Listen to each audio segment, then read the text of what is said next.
Hey guys, it's Brandy again over at Performance Machining. We're located in the industrial park here in Piney Flats, Tennessee. Today we are showing the cutting of some prefabricated electrical control panel doors. This is something that we do pretty regularly for a couple different clients. These are of course for industrial use. Again, the thing that makes these doors a little bit unusual from our regular job is that they are prefabricated.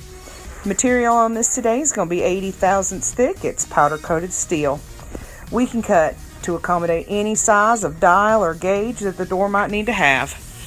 We appreciate y'all watching today. You can always like or subscribe to us here on YouTube. You can also check out our website. It's www.pmwaterjet.com. You can also follow us on Facebook. Facebook/P like performance, M like machining, Waterjet. Thanks again for stopping by.